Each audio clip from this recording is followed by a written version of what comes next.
Chilli ജാസ്മിനിലേക്ക് എല്ലാവർക്കും സ്വാഗതം. November മാസം എത്തിക്കഴിഞ്ഞു കേട്ടോ.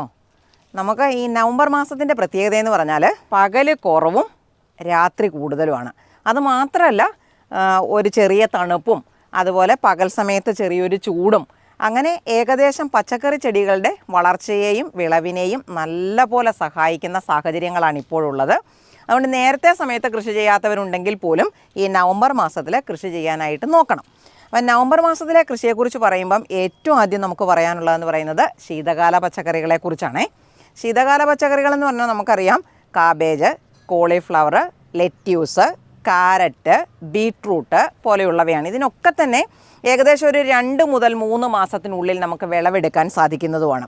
സാധാരണയുള്ളൊരു കേരളത്തിൻ്റെ കാലാവസ്ഥാ രീതി അനുസരിച്ചാണെങ്കിൽ ഈ മധ്യ കേരളത്തിൽ, അതായത് കോട്ടയം പോലെയുള്ള ഭാഗങ്ങളിൽ ഒക്കെ ഉള്ളത് അല്ലെങ്കിൽ അതിനോടടുത്ത പ്രദേശങ്ങളിലൊക്കെ ഉള്ളവർക്ക് ഈ ശീതകാല പച്ചക്കറി ചെടികൾ നട്ടുവളർത്താൻ പറ്റുന്ന സമയം എന്ന് പറഞ്ഞാൽ ഈ ഒക്ടോബർ മുതൽ ഒരു ഫെബ്രുവരിയുടെ പകുതി വരെയൊക്കെ ഉള്ളൊരു സമയമാണ്. ഈ വർഷത്തെ ഒക്ടോബർ എന്ന് പറഞ്ഞാൽ സാധാരണയിൽ നിന്നും വ്യത്യസ്തമായിട്ട് ന്യൂനമർദ്ദമൊക്കെ വന്നു പോയത് കാരണം കണ്ടമാനം മഴയായിരുന്നു. തൈ പാകി കിളിപ്പിച്ചതുമെല്ലാം പോയി, വളർന്നു നിന്ന ചെടികളുമെല്ലാം പോയി, എല്ലാത്തിനെയും നശിപ്പിച്ചുകൊണ്ടുള്ള ഒരു മാസമാണ്. അധികം പേരെയും കാര്യമായി ബാധിച്ച ഒരു മാസമാണ് കടന്നുപോയത്. പക്ഷേ ഇനി എനിക്ക് തോന്നുന്നത് മഴയുടെയൊക്കെ അളവ് വല്ലപ്പോഴും ഇടയ്ക്കുമ്പോഴേക്കൊക്കെ മഴ വന്നെന്ന് പറഞ്ഞാലും കുത്തിയൊലിച്ച് മഴ വരാനുള്ള സാധ്യത കുറവുള്ളതാണ്. താരതമ്യേന മുന്നിലെയുള്ള കാലങ്ങളും ഒക്കെ ആയിട്ട് നമ്മൾ തുലനം ചെയ്ത് നോക്കുമ്പോൾ നമുക്ക് മനസ്സിലാകുന്നത്.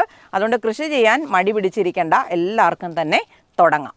അപ്പോൾ കാബേജ്, കോളിഫ്ലവർ, ലെറ്റ്യൂസ് പോലെയുള്ള എല്ലാ ശീതകാല പച്ചക്കറി ചെടികളുടെയും വിത്തുകൾ നമ്മളുടെ അടുത്തുണ്ട്. മറ്റ് സ്ഥലങ്ങളിലൊന്നും നിങ്ങൾക്ക് കിട്ടാതിരിക്കുകയോ അല്ലെങ്കിൽ വാങ്ങിക്കാൻ പോകാൻ പറ്റാതിരിക്കുകയോ ഒക്കെ ചെയ്യുന്നവരാണെങ്കിൽ നമ്മൾ നമ്മുടെ വീഡിയോയിൽ തരുന്ന വാട്സാപ്പ് നമ്പറിൽ ഒരു മെസ്സേജ് ഇട്ടാൽ മതി.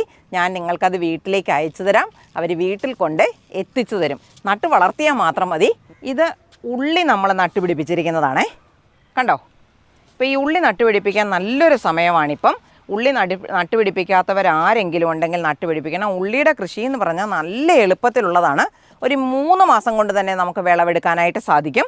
കാര്യമായ പരിപാടികളൊന്നുമില്ല. അത്യാവശ്യം നല്ലപോലെ അടിവളം ചേർത്ത മണ്ണിലായിരിക്കണം നട്ടുപിടിപ്പിക്കുന്നത് എന്നേ ഉള്ളൂ. ഇനി ഉള്ളിയുടെ കൃഷിയിൽ എന്തെങ്കിലും സംശയം നിങ്ങൾക്കുണ്ടെങ്കിൽ അല്ലെങ്കിൽ എന്തെങ്കിലും കൂടെ കൂടുതൽ അറിയാനുണ്ടെങ്കിൽ ചില്ലി ജാസ്മിൻ ഉള്ളിക്കൃഷി എന്ന് സെർച്ച് ചെയ്താൽ ഉള്ളിയെക്കുറിച്ചുള്ളൊരു വിശദമായ വീഡിയോ നമ്മൾ നേരത്തെ ഉള്ളി വിളവെടുത്ത സമയത്ത് അപ്ലോഡ് ചെയ്തിട്ടുണ്ട്. അപ്പം നമുക്ക് കണ്ട് മനസ്സിലാക്കി കൃഷി ചെയ്യാനായിട്ട് പറ്റും. അപ്പോൾ ഉള്ളി നടാൻ പറ്റുന്ന ഒരു സമയമാണ്. ഒക്ടോബർ, നവംബർ പോലെയുള്ള മാസങ്ങളിൽ നന്നായിട്ട് വളർത്തിയെടുക്കാൻ പറ്റുന്നവയാണ് വഴുതനകൾ. വഴുതന നടുന്നതാണെങ്കിലും നമ്മൾ കുമ്മായമിട്ട് പുളിപ്പ് മാറ്റിയ മണ്ണിൽ വേണം നിർബന്ധമായും വഴുതനകൾ നട്ടുപിടിപ്പിക്കാൻ. ഓരോ 15 ദിവസം കൂടുമ്പോഴും സ്യൂഡോമോണാസ് കൊടുക്കണം. പറ്റുമെങ്കിൽ എല്ലാ ആഴ്ചയിലും നമ്മളുണ്ടാക്കുന്നൊരു ജൈവ സ്ലറി ഇല്ലേ, പിണ്ണാക്ക് പുളിപ്പിച്ചിട്ടുണ്ടാക്കുന്ന വളം, അത് എല്ലാ ആഴ്ചയിലും അല്ലെങ്കിൽ ഏറ്റവും കുറഞ്ഞത് 10 ദിവസം കൂടുമ്പോഴെങ്കിലും ഒഴിച്ചു കൊടുക്കാനായിട്ട് ശ്രദ്ധിക്കണം ഈ വഴുതനയുടെ കൃഷി ചെയ്യുന്നവർ കേട്ടോ.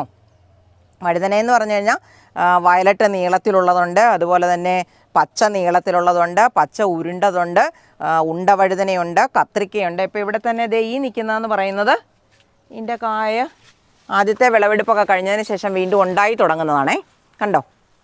ഇതേപോലത്തെ വഴുതനകളാണ്, ഇഷ്ടം പോലെ ഉണ്ടാകും കേട്ടോ. അതുകൂടാതെ ഇത് കണ്ടോ, ഇതേപോലെയുള്ള വയലറ്റ് കത്രിക്കയാണേ, നല്ല സൂപ്പർ കളറാണ്, നല്ല പർപ്പിൾ കളറാണ്. അപ്പോൾ ഇതേപോലുള്ള, അതുപോലെ വയലറ്റും വെള്ളയും കൂടെ ചേരുന്നതുണ്ട്. അങ്ങനെ പലതരത്തിലുള്ള വഴുതനകൾ, ഉരുണ്ട വഴുതനകളും നീണ്ട വഴുതനകളും ഒക്കെ ഉണ്ട്.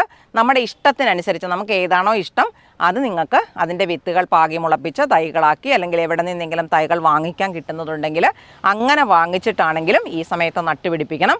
വഴുതന നമ്മൾ നടുമ്പോൾ എപ്പോഴും കുമ്മായമിട്ട് പുളിപ്പ് മാറ്റിയ മണ്ണിൽ മാത്രമേ ചെയ്യാവൂ. എങ്കിലേ നമുക്ക് കൂടുതൽ നാൾ ഇതിൽ നിന്ന് വിളവെടുക്കാനായിട്ട് സാധിക്കത്തുള്ളൂ. ഒക്ടോബർ, നവംബർ മാസത്തിലെ കൃഷി ചെയ്യുമ്പം നമുക്ക് തക്കാളിയും അതുപോലെ മുളകും നട്ടുപിടിപ്പിക്കാൻ മറന്നു പോകരുത്. തക്കാളി ആയാലും മുളകായാലും നവംബർ മാസത്തിൽ നന്നായി വളരുകയും അതുപോലെ നല്ല പോലെ വിളവ് തരികയും ചെയ്യുന്നതാണ്. തക്കാളിയും അതുപോലെ പച്ചമുളകിൻ്റെ പല വെറൈറ്റി ഉണ്ട്. ഏതായാലും കുഴപ്പമില്ല. വിത്തുകൾ കിട്ടാനില്ലാത്തവരാണെങ്കിൽ തക്കാളിയുടേതാണെങ്കിലും അതുപോലെ മുളകിൻ്റെ ഇനങ്ങളുടെ ആണെങ്കിലും വിത്തുകൾ കിട്ടാനില്ലാത്തവരുണ്ടെങ്കിൽ നമ്മുടെ വാട്സാപ്പ് നമ്പറിലൊരു മെസ്സേജ് ഇട്ടാൽ മതി. നിങ്ങൾക്ക് വിത്തുകൾ വീട്ടിലെത്തും. അപ്പം ഇതിൻ്റെയൊക്കെ വിളവ് കുറഞ്ഞിട്ടുണ്ട്. ഈ തക്കാളിക്കുണ്ടല്ലോ മഴ കാര്യമായി ബാധിക്കും. തുടർച്ചയായി മഴ പെയ്തു കഴിഞ്ഞാൽ കായ്കളെല്ലാം പൊട്ടിക്കീറിപ്പോകുന്നതിനും, അതുപോലെ ദേ ചെടി കണ്ടോ വാടി നശിച്ച്. ഇപ്പം ദേ രണ്ടാമത് വെയിൽ വന്ന് തുടങ്ങിയത് കൊണ്ടാണ് അവരിതേ പൊക്കം വെച്ച് വീണ്ടും വരുന്നുണ്ട്, പൂക്കളൊക്കെ ഇട്ടിട്ടുണ്ട്. ഇപ്പോൾ ഈ നവംബറിലെ കാലാവസ്ഥ അനുസരിച്ചാണെങ്കിൽ ഈ ചെടി തന്നെ വീണ്ടും നന്നായിട്ട് നമുക്ക് കായ്ഫലം തരുന്നതായിരിക്കും. അതേസമയം മഴ നിന്നാൽ ഇതും പോകും, നട്ടുപിടിപ്പിച്ചതും പോകും, നമുക്ക് നട്ടുപിടിപ്പിക്കാനും പറ്റത്തില്ലാത്തതാണ്. പക്ഷേ നവംബറിൻ്റെ പ്രത്യേകത സാധാരണ രീതിയിൽ പ്രത്യേകമായ കാലാവസ്ഥയാണ്. ആ സമയത്ത് നമുക്ക് തക്കാളി നന്നായിട്ട് വളർത്തിയെടുക്കാനായിട്ട് പറ്റും. പിന്നെ ദേ ഇതുപോലെ വരുന്ന ഈ കേട് പിടിച്ച ഇലകളൊക്കെ അങ്ങോട്ട് മുറിച്ച് കളഞ്ഞോണം കേട്ടോ. ഈ മഴ കാരണം നമുക്കിവിടെ കയറാൻ പറ്റാതെയും അങ്ങനെയൊക്കെ വന്നതുകൊണ്ടാണ് ഇതിനകത്ത് നിൽക്കുന്നത്. കേട് പിടിച്ച ഇലകൾ നിർത്തിയിരുന്നാൽ ബാക്കിയുള്ള കേടില്ലാത്ത ഇലകളെ കൂടെ പെട്ടെന്ന് കേട് പിടിക്കാനുള്ളൊരു സാഹചര്യം ഉണ്ടാകും. അതുകൊണ്ട് കേട് പിടിച്ചതും ഉണങ്ങിയതുമായിട്ടുള്ള എല്ലാ ഇലകളും നമ്മൾ മുറിച്ച് മാറ്റണം. ഇത് നമ്മുടെ വാളമരയാണ്, കുറ്റി വാളമര. കുറ്റി വാളമര എന്ന് പറഞ്ഞാൽ അതിന് വെളുത്ത വിത്തുകളായിരിക്കും, മക്കൊട്ടും ഇല്ലാത്തതാണ് കേട്ടോ. അതേ പയറൊക്കെ ഉണ്ടായി തുടങ്ങുന്നുണ്ട്. വാളമര നിറയെ പൂവിട്ട് നിൽക്കുവാണ് കണ്ടോ. ദേ ഇതേലും ഇതൊക്കെ കണ്ടോ, പയർ തിരിഞ്ഞു തുടങ്ങിയിട്ടുണ്ട്. കീടങ്ങൾ വന്നില്ലെങ്കിൽ എല്ലാ പൂക്കളും തന്നെ കായ്കളായിട്ട് മാറിക്കിട്ടും. ഇതൊക്കെ കണ്ടോ, ഇതെല്ലാം കാ പിടിച്ച് തുടങ്ങുന്നതാണ്. ഈ ഒക്ടോബർ നവംബർ മാസങ്ങളിൽ നട്ടുപിടിപ്പിക്കാൻ പറ്റിയ ഒന്നാണ് ചോളം. കണ്ടോ, ഇപ്പം ദേ ഇത് മുകളിൽ പൂവിട്ടിട്ടുണ്ട്, അതിന് ശേഷമാണ് ചോളം വരുന്നത്. ഇതേ ചോളം ഉണ്ടായി വരുവാണ്.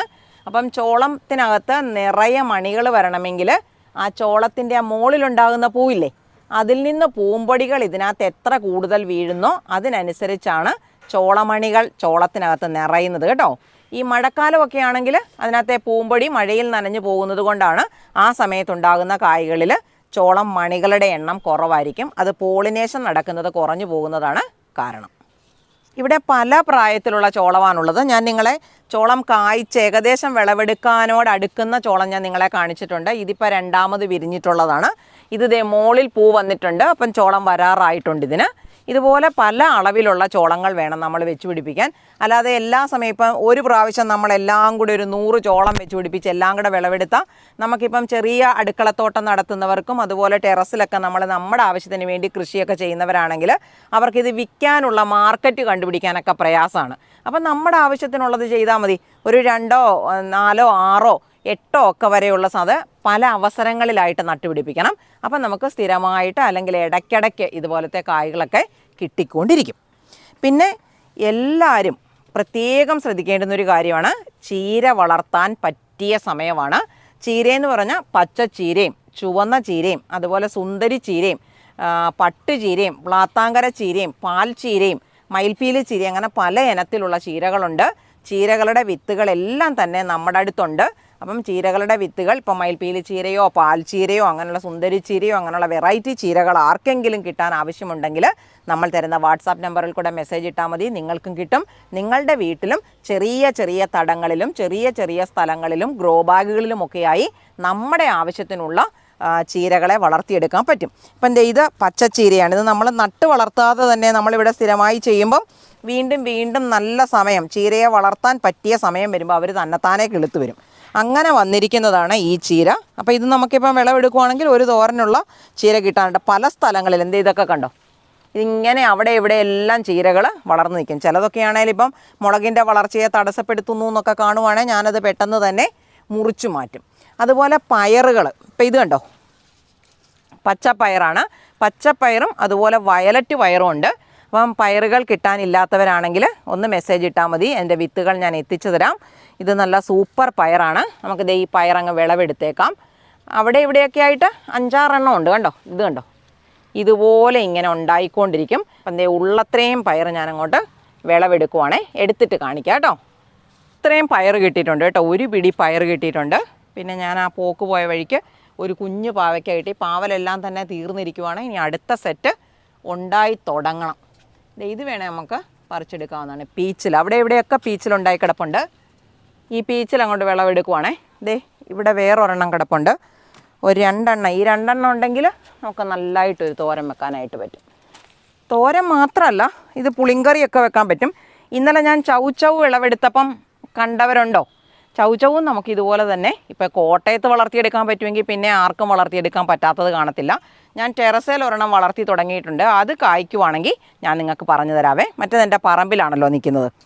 പിന്നെ മലയോര മേഖലകളിലൊക്കെയാണ് എല്ലാ സമയത്തും തന്നെ ഇതൊക്കെ തന്നെ വളർത്തിയെടുക്കാൻ പറ്റും.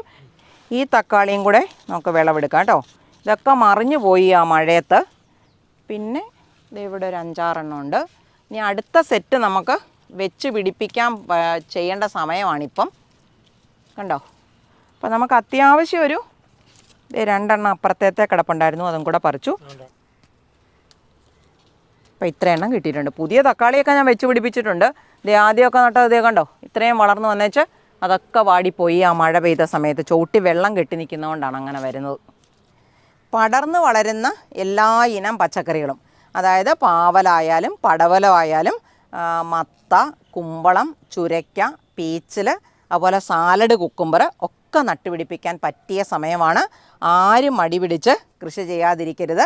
നമ്മൾ മാർക്കറ്റിൽ നിന്നൊക്കെ നമുക്കിതെല്ലാം തന്നെ മേടിക്കാൻ കിട്ടും എന്ന് പറഞ്ഞാലും നല്ല രീതിയിൽ കീടനാശിനികളൊക്കെ സ്പ്രേ ചെയ്തെങ്കിൽ മാത്രമേ കൃഷിക്കാർ, ഇപ്പം നമ്മളത് പറഞ്ഞിട്ട് കാര്യമില്ല, കൃഷിക്കാർക്ക് വിളവെടുക്കാൻ സാധിക്കണമെന്നുണ്ടെങ്കിൽ അവർ എടുത്താൽ മാത്രം പോരല്ലോ, നല്ല വെയിറ്റ് കിട്ടണം, അതുപോലെ കേടില്ലാത്തത് കിട്ടണം. ഇങ്ങനെയൊക്കെ ആണെങ്കിലല്ലേ കടക്കാരൻ അവരോട് മേടിച്ചിട്ട് വിൽക്കത്തുള്ളൂ. അപ്പോൾ അവർക്ക് അങ്ങനെയൊക്കെ ചെയ്യേണ്ടി വരുന്നതാണ്. ഇപ്പം നമ്മൾ നമ്മുടെ വീട്ടിലൊരു 10 ഗ്രോ ബാഗ് ഉണ്ടെങ്കിൽ അല്ലെങ്കിൽ 20 ഗ്രോ ബാഗ് ഉണ്ടെങ്കിൽ മുളകായാലും അതുപോലെ അത്യാവശ്യം ചില സാധനങ്ങളൊക്കെ, സാലഡ്, കുക്കുംബർ, ഇതൊക്കെ നമ്മൾ വേവിക്കാതെയും ഒക്കെ കഴിക്കുന്ന സാധനങ്ങളാണ്. അപ്പോൾ അങ്ങനെയുള്ളവയൊക്കെ ആണെങ്കിലും നമുക്ക് നട്ടുപിടിപ്പിക്കാൻ പറ്റും. ഈ പയർ കണ്ടോ, ഇതേന്ന് നമ്മളൊരു 3-4-5 പ്രാവശ്യം വിളവെടുത്ത ഒരു പയറാണ്. അപ്പോൾ ഞാൻ വിചാരിച്ചു സാധാരണ രീതിയിലാണ് പിന്നിനി ഇതിൽ പയറുണ്ടാകത്തില്ല. പക്ഷേ ഇവരൊരു കുറച്ച് റെസ്റ്റ് എടുത്തതിന് ശേഷം വീണ്ടും ഉണ്ടായി തുടങ്ങുവാണ് കേട്ടോ. അത് ഈ വയലറ്റ് പയറിൻ്റെ ഒരു പ്രത്യേകതയാണ്. വീണ്ടും വീണ്ടും ഏറെ നാൾ കായ്കൾ തരാൻ കഴിയും എന്നുള്ളത്. അപ്പം വയലറ്റ് പയറിൻ്റെ വിത്തുകൾ ആർക്കെങ്കിലും ആവശ്യമുണ്ടെങ്കിൽ മെസ്സേജ് ഇട്ടോണം. കുറച്ചും കൂടെ പയറിൻ്റെ വിത്തുകൾ വന്നതിരിപ്പുണ്ട്. അത് തീരുന്നിടം വരെ ഞാൻ നിങ്ങൾക്ക് തരാം കേട്ടോ. എന്നോട് ഓരോരുത്തർ ചോദിക്കുന്നുണ്ടായിരുന്നു, ഇപ്പം നമുക്ക് തണ്ണിമത്തൻ്റെ വിത്തുകൾ പാകി മുളപ്പിക്കാവോ, വളർത്താൻ പറ്റുമോ എന്നൊക്കെ. തണ്ണിമത്തനും നന്നായിട്ട്, വാട്ടർമെലൻ നന്നായിട്ട് വളർത്താൻ പറ്റുന്നൊരു സമയമാണിത്. വളർത്താനും പടർത്താനും ഒക്കെ സൗകര്യമുള്ളവർക്കൊക്കെ തണ്ണിമത്തൻ്റെ വിത്തുകളും വാങ്ങിച്ച് പാകി മുളപ്പിച്ച് തൈകൾ മാറ്റി നട്ട് നന്നായിട്ട് വളർത്തിയെടുക്കാൻ പറ്റുന്നൊരു സമയമാണ്. വിത്തുകൾ പാകി മുളപ്പിച്ചൊക്കെ വെച്ചിരിക്കുന്നവരെ പെട്ടെന്ന് മാറ്റി നട്ട് നവംബർ മാസത്തിലെ കൃഷി നല്ല വിജയകരമാക്കി മാറ്റിയെടുക്കണം. കുറച്ച് സാധനങ്ങൾ ഇന്ന് വിളവെടുത്തിട്ടുണ്ട്. പിന്നെ നമ്മുടെ കുറ്റിപ്പയർ കണ്ടോ, അവിടെ നിൽക്കുന്നുണ്ടോ, നല്ല ഭംഗിയായിട്ട് വളർന്നു വന്നിരിക്കുവാണ്.